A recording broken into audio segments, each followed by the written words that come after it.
are, back again. Back on K1. Take 2.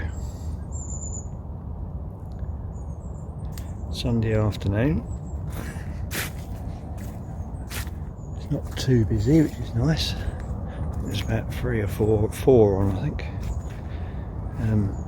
Sort of centred around the sort of car park area, which is over that way. The guy opposite over here somewhere.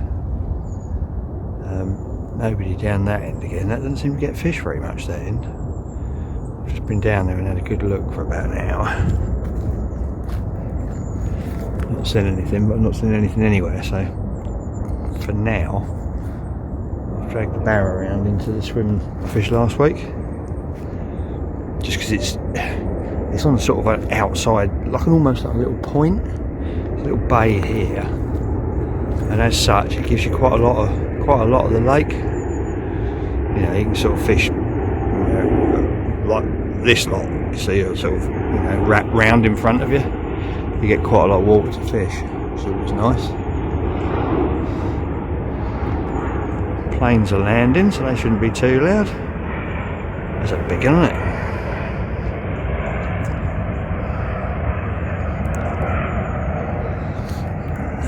I've got a couple of hours before I've got to make my mind up, but if I don't see anything at all, then I think I'll start in here. You get a good view of the lake. Very good view of the lake. And like I say, a lot of water to angle in, so win-win.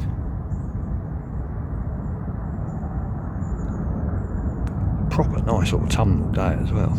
Beautiful.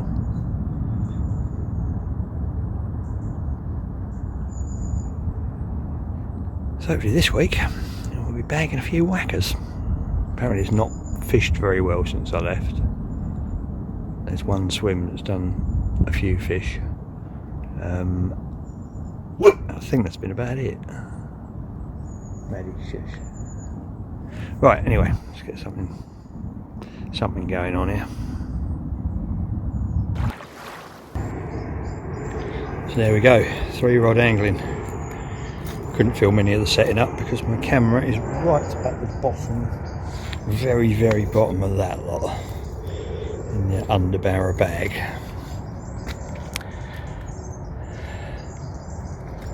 Anyway, I don't want you to see my spots, do I? Might turn out to be the best spots in the lake. Might not. I'm quite happy with them. Had a little lead about and found a couple of marks. Well, actually, I found a couple of marks last week in here. A little drag about with the echo and a little lead about, a bit of braid and a big lead. And so I knew a couple of the spots I was going for. I decided to fish another one in quite a bit closer than. Everyone seems to fish at distance. Well, I say everybody seems to. I've only been my second week here. I'm talking like I know it all. I really don't. But, from what I've seen, there's a lot of distance fishing. So I decided to fish one right in close. Oh, there's a big old moon coming up over there. I don't know if you can see that.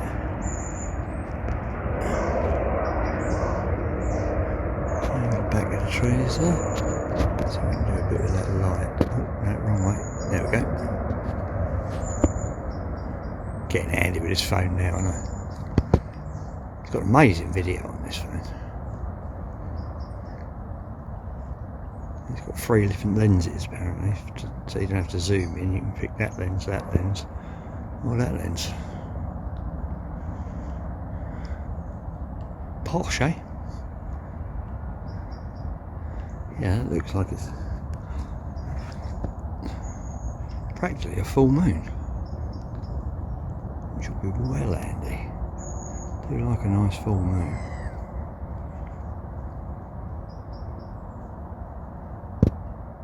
Right, now we'll get my house up. Everything else sorted. Oh, it's all gone dark now. Oh God. Me saying how good I am with the phone, I've just completely ruined everything. There we go. Hey Madalena, because we've got nowhere to live, have we? Just got, it's there. and there. Ignore the fingers, apart from that, it'll work quite well.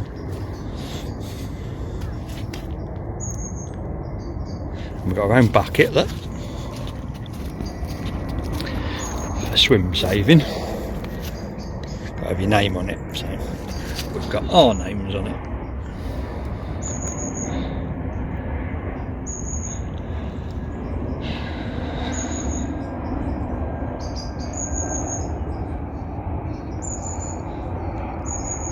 Right, house up, and hopefully get some nice pictures of that moon later.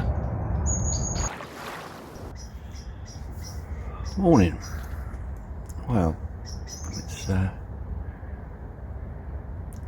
just growing light. It's actually not quite as light as it looks on this screen. Been quite uneventful night. Sensible enough to look at the weather forecast before I went to bed. They forecast a deluge at about 4 this morning, which came. But because I knew it was coming, I put the sides on the bivvy, so I didn't have to get up and have a cover up. I sat here last night after dark for ages with the bins, just looking down that end. It sort of crept into my head a bit, that end. There's not a lot happening up here, and all the angling at the moment is up this end. I'm sure they might be sneaking up there. I didn't see any show, but I don't know, just very tempted to chuck 24 hours at it up there. Just might hear them in the night or something. It's amazing with a set of binoculars how much you can actually see in the dark.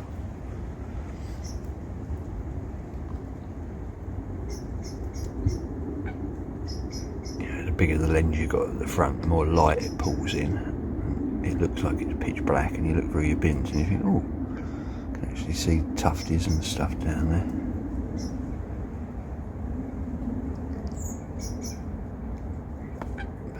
Quite as good as actually being there, because you're going to hear them.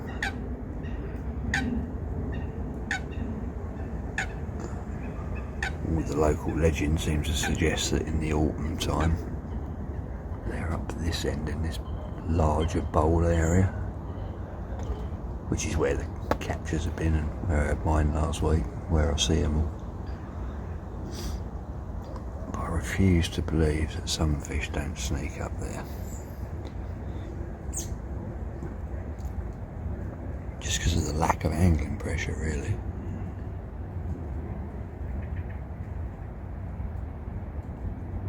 They could be nicely getting away with it.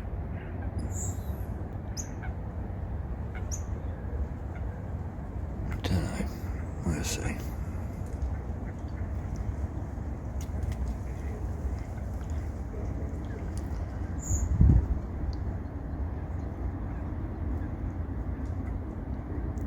Was woken up about 5ish, I think, by a single beep on my right hand rod, which I think was probably the dreaded tufties.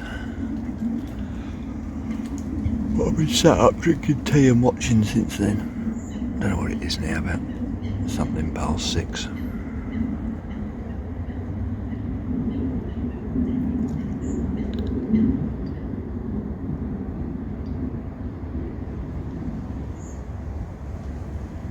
Out there somewhere, little buggers.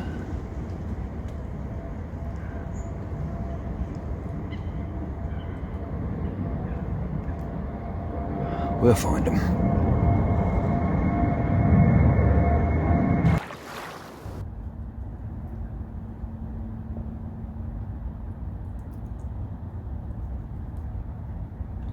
Mr. Christmas Robin, a little bit early.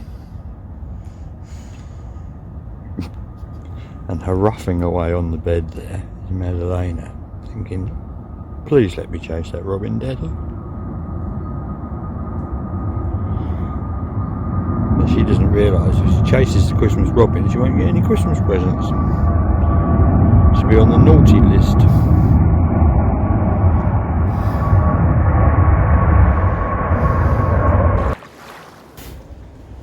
So here we are, sat in the bivvy, marker floats there, been around the lake, had a bloody good look everywhere. I've seen one fish which was actually in the swim that I'm in, obviously. Well, a big one. And my back is absolutely killing me. I've just taken a couple of painkillers. I put it out 2 or 3 days ago and I thought it was getting better, but I don't know, I've done something walking about today and absolutely killing me now, so I might just stay put, to be honest. I do fancy a move, but at the moment I can't even stand up, which isn't good. But it's only the middle of the day, so I'm probably just going to sit here, drink tea, wait for the painkillers to kick in, and hope to see something else jump. I'm not sure exactly where that fish was that jumped, because I was in the swim next door at the time, but it was definitely out in front of this plot somewhere, so we shall see. But that's the update. Not a lot happening. I think there was one fish caught last night down that sort of car park end, where it seems to be a regular catching spot down there. Swim's always taken, and it's doing regular fish, which is why it's always taken, I suppose. But there's a lot of fish in here, so there must be fish somewhere else. It's just finding the buggers. Right, I need to lay down flat. Ta-da, see you in a bit. Evening. Right, I'm going to give you a very quick update, and it is going to be quick because it's that time of evening where you get about 45 seconds between each plane and try and cram in as many as possible. I've moved, obviously, that's what I do. I've only moved up one swim. I've fallen into a little bit of a trap, really, I feel. Like I said earlier, quite a lot of, well, not a lot, but the fish that are getting caught from the car park. There's 3 swims: the car park, the one over there, and this one that sort of all head out to the middle. And the fish seem to be holed up out. I've seen one fish somewhere else, but the fish seem to be holed up out there in the middle. So painkillers kicked in. I could finally almost stand up straight. I've come in here and literally just clipped them up to the maximum allowed, which is sort of 22 wraps from here. Whacked them out there. I've got a couple of singles and one over a bit of bait. I don't know whether I'm happy with that or not, really. At least I know I'm fishing out where the fish are, but I'd rather have found them somewhere else. Yeah, somewhere new, like that far end that I've been looking and looking and looking. I did the thing with the Echo Pro, drifted it all over the area. It showed me the depths and the silt and the hard, but it didn't show me any fish. I can't believe that they're all out there in the middle, but there's been some big fish caught out there. So you got to do what you got to do. So I am all set up and ready, really, and waiting, and it's been 1 minute 49 seconds without a plane, which is got to be some sort of a record. Oh, there he comes. I can see him. Here he comes.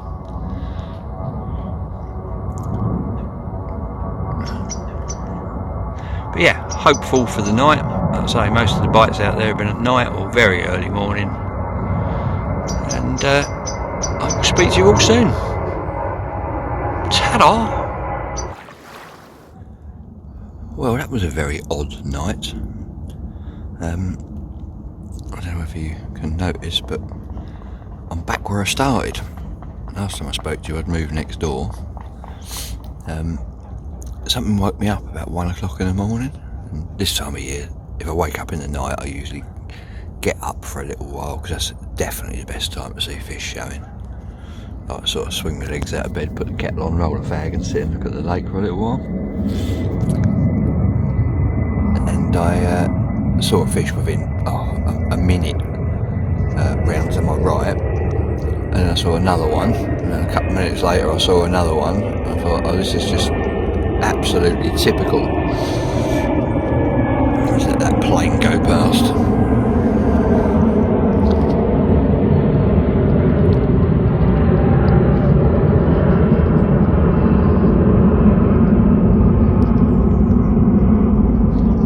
So within about, I don't know, the next 2 hours, I must have seen not loads, but at least a dozen fish. and every single one of them was in the swim I just moved out of. So I sat and deciding what to do. I couldn't cast around there. There's a big tree that sort of sticks out at the stop, otherwise I just flicked the bait round there. Eventually I've gone back to bed. I just thought, I'll sort it out in the morning. And then at 3 o'clock I had a take on my left hand rod, which was a tufty, which wasn't that appreciated, to be honest. And then sat there again, and I said, in the end I just thought, you know what, sod it, it's 3:15. I am literally just waiting for first light. So I packed it all, well, I say packed it all up. I run along here with the rods, went back, balanced the rest of it precariously in a big pile on top of the barra, pushed it up here, and moved swims. By the time I got sort of baits on and ready to chuck, I just put a stringer on each one. I saw another couple of fish, but it definitely quietened down a bit, but I managed to get the rods out where the fish were, and eventually went to bed at 5 o'clock and never got a bite. So effort doesn't always equal reward, apparently.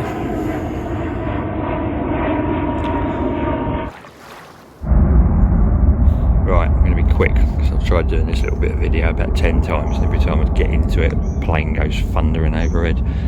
It's my last morning. I was over there somewhere. I've moved into this little car park bay. It's very weedy in here, and I see a couple of fish here this morning. I think it's where they're spending or some of them are spending the daytimes. Main swim's just round there. That's where the fish have been getting caught most nights. And here comes another plane. And there he goes. Right. So yeah, so I've dropped in here just for the last couple of hours. I've got the van right behind me so I can load up and be ready to go. But yeah, one launched out a couple of times just on the back of that weed. Just slung out a couple of pop-ups in the vain hope that I might get a last minute tug. Oh, and here comes another plane.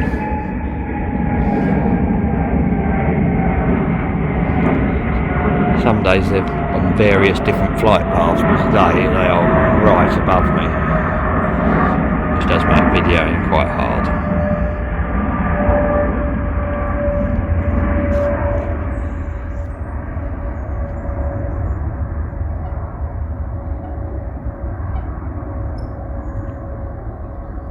It's been an enjoyable session. See a few the one night and then nothing the next night, which seems to be the way it goes.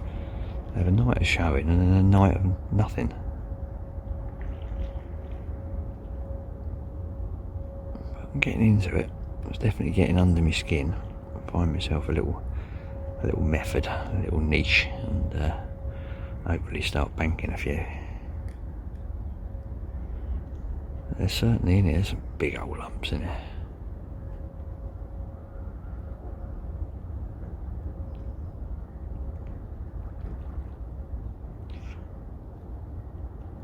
I do actually have quite a story to tell about this session, but I've got to make sure I'm allowed to tell it first. But it's too long to tell in between planes. So I'll probably do a little voiceover bit if I do get permission to tell you, but it is very, very interesting. And here comes another plane.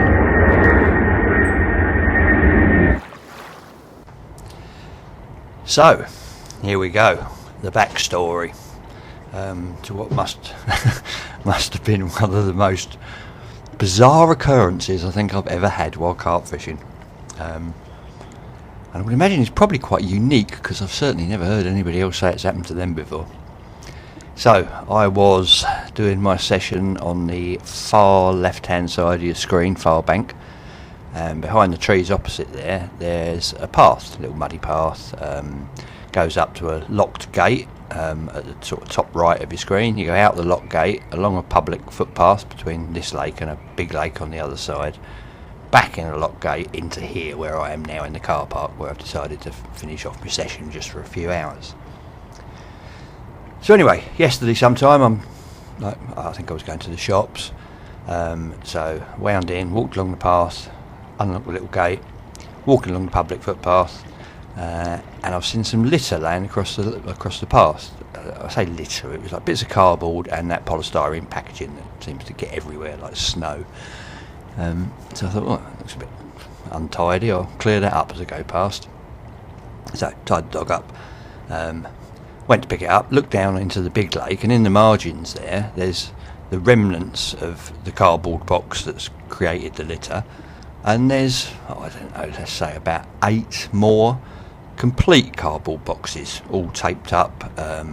They'd got labels on, and the cardboard was printed with whoever it was, UPS, DPD, whatever, one of the courier companies. And they were actually bobbing about in the lake, in the margins, all in a big cluster. And being a normal human being, I thought, oh, happy days, I wonder what's in them. So I went down there and pulled the first one out. Obviously they're all a bit wet. In fact, a couple of them were empty, where they'd got soggy and whatever was in them had fallen out the bottom. So anyway, I've sort of gone down, pulled out the one that looked the driest. It had like a bit of a cling filmy wrap around it. Ripped into it like a kid at Christmas morning, all excited. And inside was a like printed box for a laptop. And I've opened that, and inside was a brand new laptop. I thought, oh, it wasn't the best make in the world, but I thought, not a bad little find. It was a bit damp, to be honest. But anyway, I pulled the laptop out and put it beside me and looked in the box. There was a couple of other bits. I sort of shook them out on the floor. One of them was the lead, like the charging lead and that. Oh, okay. Wonder what's in the next box. So pulled out the next box. The next one had a couple of desktop speakers in there, and a little sort of volume mixing desky thing. Like I say, it was a real rubbish sort of Chinese home brand make. But I thought, well, if it's all electrical stuff, it's probably all ruined by the water anyway. But I was still very interested and a little bit excited to see what I could find in the other boxes. So the next one I pulled out was the only one that wasn't like a normal cube box. It was a long, thin box, and it had a Sony soundbar in it. I thought, well, the brands are getting slightly better. It's about 3 foot long, one of them things you put underneath your TV, which was very damp. So I laid that on the floor and got the next box out, ripped the next box open, and it was very full of packaging in the next box. And it also had a bottle of half-full bottle of Palmolive hand wash, one of them ones with the pump top that you get in, bathrooms and toilets.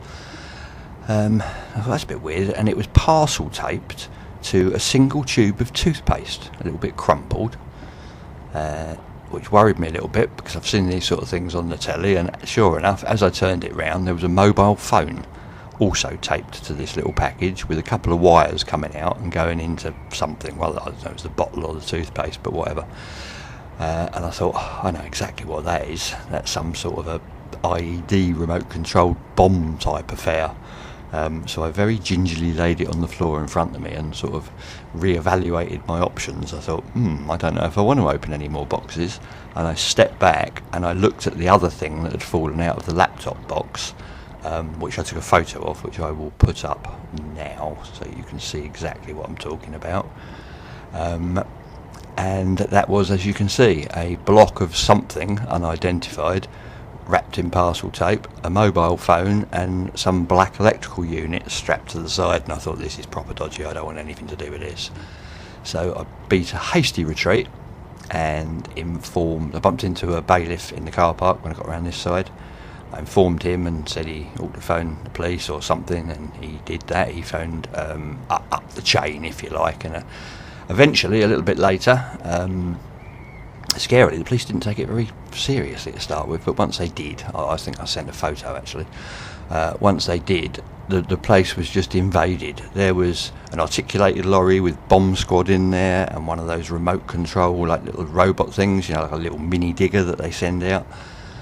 There was, apparently, I'd gone back to my swim by now and it got dark, but the guy that fishing in the car park said there was about 8 army vehicles there. There was guys with balaclavas, there was police everywhere. They cordoned off the whole area. They wanted to try and evacuate us from the lake, but obviously we're having absolutely none of that. And they were there all night, clanging and banging and driving this little machine up and down. They performed 2 controlled explosions. It was all very, very bizarre and quite exciting, really. It did make me think, though, the gay abandon that I'd been tearing into these boxes. That, I don't know what could have happened. Whether they were real, whether they were mocks, what we'll probably never know. Because I did ask the police the next day. I had to get an escort back across. There's a little bridge on the path, and I had to get a police escort back across there. I don't know how he was going to save me if something would have exploded. But I did ask, what they'd found. But they're not going to say anything. But it was on the Thames Valley Police site the next day. All very, very exciting. And apparently I've got a new nickname on the lake now, which is Osama bin Laney, obviously. Although I can assure you I had nothing to do with the actual bomb making. I was just the finder. But yeah, so there we go. A very, very unique and interesting session. No fish, but I found the bomb. Plural. Apparently, in the end, they found 5 devices in there. But like I say, whether they were real or whether they were mocks, I don't know. But it was enough to get me on my toes, I can tell you. So there you go. That's my little bit of excitement. And I'll leave you on that note. And see you again next week. Hopefully without any bombs, but with a great big carp. So, ta-da for now.